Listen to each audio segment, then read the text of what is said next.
वालेकुम सलाम, नमस्कार, सत श्री अकाल। कल 2 अप्रैल 2025 को लोकसभा से वक्फ एक्ट जो था वो पास हो गया। कोई बड़ी बात नहीं है। तो 2 अप्रैल को एक तो यूएस में वहाँ के प्रेसिडेंट साहब ने आज़ादी लिबरेशन के ऑर्डर पर साइन कर दिए, सब आज़ाद हो गए। और यहाँ इंडिया में ये वक्फ एक्ट जो है, वक्फ क्या है? चैरिटी, दान। इसमें 4 लेटर है,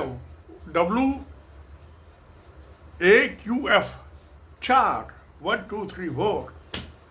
अब जो नया इन्होंने काली करतूत की है उसमें unified Waqf management empowerment efficiency and development act 2005, इसमें 50 वर्ड कर दी, 4 से बढ़ा के 50।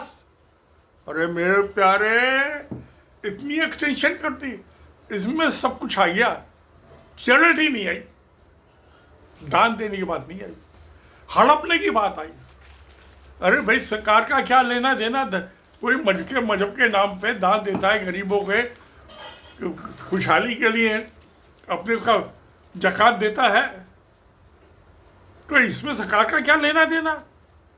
सेंट्रल गवर्नमेंट का, स्टेट गवर्नमेंट का नहीं, इनको तो सार लेता ना था। पिछले 100 साल की हिस्ट्री है, 100 साल, 100 जब से आरएसएस बना, अक्टूबर जो दशहरे 2025 से, अब आ जाएंगे अक्टूबर आने वाला दशहरा, 100 साल हो जाएंगे। 100 साल का इतिहास क्या है? इन्होंने देश को बांटने का काम किया है, समाज को बांटने का क्या, हिंसा हत्या का काम किया, दौरम दौर चला है। और अब जो है ये वक्त पे आ गए, चैरिटी पे कब्जा करो। और भाई, किसी को कमज़ोर करना है तो उसका सबसे बढ़िया इलाज है उसके बाल पत्ता हड़प कर लो। अब ये वक्त तो सरकारी कब्जे में आ गए, सरकार अपॉइंट करेगी, बोर्ड है इनके। तो पहले ही दुखी थे, अब कौन ज़कात देगा? सरकार को क्यों ज़कात देगा? वक्त को तो देता था ज़कात।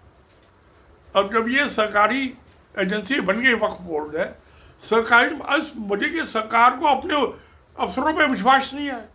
इसमें सबसे गजब की चीज़ ये हुई है प्यारे दोस्तों कि सरकार को, मेरे तो 3 पीढ़ियाँ सरकार में अफसर रही हैं, मेरे बाबा भी, मेरे फादर भी, हो मैं भी, हम 6 भाई सरकार की सेवा की 100 साल। और इन्होंने 100 साल से समाज को तोड़ा। आरएसएस ने, हमने सरकार बनाई, समाज को जोड़ा, इन्होंने तोड़ा, हिंसा हत्या। अब इनकी प्रॉपर्टी पे भी कब्जा कर लो। भाई, ये तो प्रॉपर्टी का मामला, मजहब का तो है ही नहीं। ज़कात तो धर्म काम है, मजहबी काम है, कुरान में आई है बार बार बात ज़कात की। तो अब ये तो सरकार, मैं ज़कात दूं और ये कब्जा कर ले उसे डकार से, ये कौन सी शराबत हुई भाई? और प्यारे दोस्तों, बोलो ना, कुछ लिखो कमेंट बॉक्स में कि कौन सी शराबत हुई, कौन सा मजहब हुआ? इनका तो कोई मजहब ही नहीं है, लूटपाट। तो अब जो है, मैंने पिछले वीडियो में डाला था कि ये आरएसएस के जो जनरल सेक्रेटरी हैं, मोदी जी गए थे 30 उसको मार्च को, वहाँ जाके समझौता हो गया कि हिंदुस्तान में जो 30,000 मस्जिद है 1,000 साल में बनी है, तो अगले 1,000 साल या मस्जिदों पर कब्जा करने का और तोड़ने का प्रोग्राम उन्होंने अनाउंस कर दिया। युद्ध डिक्लेयर कर दिया मस्जिदों पे के खिलाफ। 30,000, अभी तो 30,000 मस्जिद तो हिंदुस्तान में 1,000 साल में शायद 1 लाख से भी ज़्यादा होंगी। मस्जिदों के बाद कब्रिस्तानों पे कब्जे होंगे, अभी भी थोड़े बहुत तो कब्जे हो जाते हैं। दिल्ली में मैंने कई जगह देखा है, बल्कि दिल्ली गवर्नमेंट बाउंड्री वाल बनवा रही थी, मैंने भी एक नगर में एक कब्रिस्तान की बाउंड्री वाल बनवाई थी। पर मुझे वहाँ अफसोस, मेरा दोस्त था वहाँ पे जूनियर, मैं कहा भाई जब इसकी ये डिज़ाइन है वहाँ का, उसका डिज़ाइन मैं दूंगा और उसमें एक आला बनवा लूँगा जो नमाज पढ़ने का होता है कब्रिस्तान में, उसका डिज़ाइन मैं दूंगा बना के। उसने भाई ने अपने आप ही बनवा दी। मैंने आर्किटेक्चर पढ़ा था 68-70 में, 1968-70 में, आर्किटेक्चर, टाउन प्लानिंग, बिल्डिंग, मैं तो खलीफा उस्ताद। तो मुझे उसका डिजाइन ही नहीं करना, भाई ने अपने आप ही बनवा दी दीवार। अरे थोड़ा सा मैं उसकी मेथड नहीं बढ़, पत्थर की दीवार थी ना। तो खैर अब जो हो गया सो गया, क्या पुरानी बात हो गई, 25 साल पुरानी बात हो गई, कोई बात छोड़ो, बीते ताही साल में आगे की सुन लो। अब आगे की सुन जो है, ये तीसरा मस्जिद जो तोड़ने का प्रोग्राम हुआ है, अब वो होगा। पिछले एक हफ्ते मोहन भागवत अपने सब चेले चपाटों के साथ मथुरा में रहा था।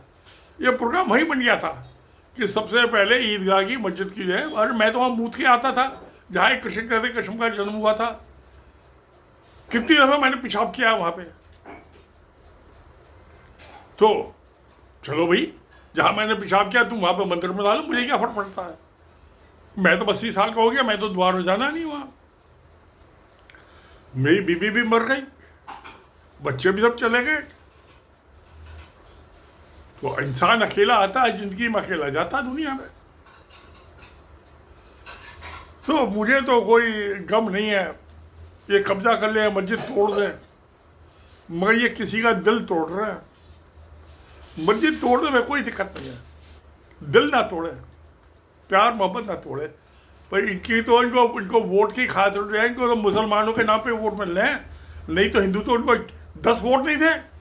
हिंदू के लिए क्या किया है इन्होंने? हिंदुओं का तो सत्यानाश किया है। जो आरएसएस के प्रचारक है उन पर शादी करने की पाबंदी लगा रखी है। अरे भाई दुनिया में बायोलॉजिकल साइंस कहती है कि अगर जो 100 लड़के पैदा होते हैं तो 105 लड़कियां पैदा होती हैं। सारी दुनिया में लड़कियां हमेशा ज़्यादा पैदा होती हैं, और उसमें से कुछ लड़ाई में मर जाते हैं, कुछ आपस में लड़ मर के मर जाते हैं, और कुछों को आरएसएस ने पाबंदी लगा रखी कि भाई तुम शादी नहीं करोगे। प्रोस्टिट्यूशन करते रहो कि कोई चिंता नहीं, शादी में पाबंदी है और करते हैं। तो अब सवाल ये है कि जो सब हो रहा है समाज में, तोड़ फोड़ बखराव, तो ये अब मस्जिदों पे कब्जा करने का हो गया, फिर कब्रिस्तानों पे करेंगे, फिर दरगाहों पे करेंगे। अरे कर लो भाई, खा लो तुमसे। मैं मंदिर में गया था एक दफ़ा 73 में, जब मेरी शादी हुई थी। मेरी बीबी कहने लगी कि जन्माष्टमी पे वो मंदिर चलते हैं, तो उसने कहा फास्ट रख। मैं कहा तुझे फास्ट रख, मैं तो भूखा मरने वाला नहीं हूँ, तुझे रखना रख। तो वहाँ गया मंदिर में, वो बिरला मंदिर है दिल्ली में, लौट के आए तो मेरी कोई चप्पल चोरी करके ले गया। मेरी चप्पल चोरी कर, बाटा की नई चप्पल 10.5 रुपए की, अब तो वो चप्पल 250 रुपये 300 रुपये की मिलेगी। अभी मैं रबड़ वाली चप्पल लेके आया हूँ 1200 रुपये की, बाटा की, महंगाई ऐसी बढ़ा दी। तो कृष्ण वो माखन चोर ने मेरी चप्पल चोरी कर ली।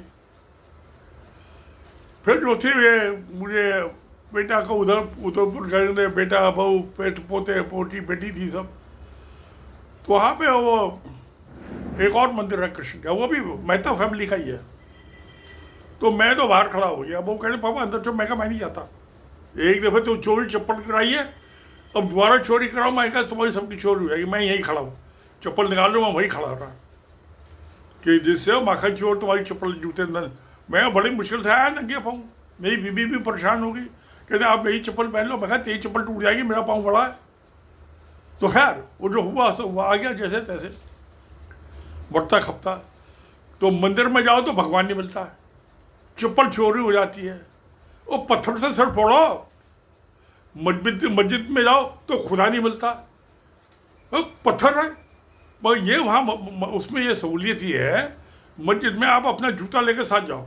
मैं जब मुफ्ती साहब से गया था इसमें फतेहपुरी की शाही मस्जिद में, लास्ट टाइम वहीं गया था, जहाँ मस्जिद तो जाता रहता था, मेरे दोस्त थे बुखारी साहब जो थे शाही वहाँ। तो मैं गया तो मैं तो भैया अपना जूता निकाल के हाथ में उठा लिया, और मेरा जो असिस्टेंट था राहुल, वो कह रहा सर ये जूते यहीं छुपा। मैं कहा हाथ में उठा ले जूते, मैंने भी लिए हैं ना, चल आगे। ये नमाज पढ़ने जाते तो जूते जो है अपने नीचे रख लेते हैं, नहीं तो खुदा दे जूते चोरी करके भाग जाएगा, जूते नहीं मिलेंगे। तो मंदिर में जाओ तो भगवान नहीं मिलता, मस्जिद में जाओ तो खुदा नहीं मिलता। दीवारें बनी हुई है पत्थर की, ईंट गारे की, भगवान नहीं मिलेगा मंदिर में, खुदा नहीं मिलेगा मस्जिद में, तो मेरी बिला से कुछ ही कर रहा हूं। मैं ना भगवान के चक्कर में पड़ता ना खुदा के चक्कर में पड़ता है। हाँ अलबत्ता ये सिखों में जो है, वहाँ मैं गया था एक दो स्वर्ण मंदिर अमृतसर, तो सोचा था कि यहाँ लंगर खाऊंगा, बड़ा मशहूर है। तो मगर क्या हुआ, मेरा दिमाग भी फितरती है, तो मुझे हलवा वो तो लाइन में लगा था, उससे पहले जो था एक लड़का था, वो बयान दे रहा था, बयानबाजी कर रहा था। उसकी बड़ी अच्छी बात थी कि जीते जी तो जो है माँ बापों के बुढ़ों की सेवा ना करो, मरने के बाद उनके श्राद्ध करो। अरे जीते जी उनको खिला दो, मरने के बाद क्या जरूर कौन खा रहा है। तो मैं वहाँ 10-15 मिनट बढ़ गया, उस चक्कर मेरा लंगर छूट गया खाना खाना। चलो नहीं खाया तो नहीं खाया, एक टाइम भूखे रहने में कौन सी मुसीबत है, कोई मुसीबत नहीं है। तो प्यारे दोस्तों, ये जो 100 साल का रिकॉर्ड है, अब ये इनकी वक्त की प्रॉपर्टी पे कब्जा है। एक कब्रिस्तान भी तो वक्त की प्रॉपर्टी है, मस्जिदें भी है, दरगाहें भी है, और पता है मदरसे भी है, स्कूल में जहाँ पढ़ाते हैं वो भी वक्त की प्रॉपर्टी है। तो और मेरठ में जो था फैजाम इंटर कॉलेज था, वो डिग्री कॉलेज बन गया। एक और था उन्होंने इस्लामिया वो क्या नाम है लड़कियों का कॉलेज स्कूल बनाया था, और वो भी डिग्री कॉलेज बन गया। तो ये अब मगर ये सब वक्त की प्रॉपर्टी सरकार के कब्जे में आ गई। लड़कियों के कॉलेज ये लड़कियां इनके कब्जे में आ गई, लड़के कॉलेज ये लड़के इनके कब्जे में आ गए। सबको बदमाश बना दो, सब सेवक बना दो, गुंडा एलिमेंट। तो दोस्तों आपकी क्या सलाह है, क्या किया जाए? चलो जो हो रहा होने दो, हमें आपको क्या फर्क पड़ता है, तो फिर क्या किया जाए? तो सत्य में जयते। नमस्कार, धन्यवाद।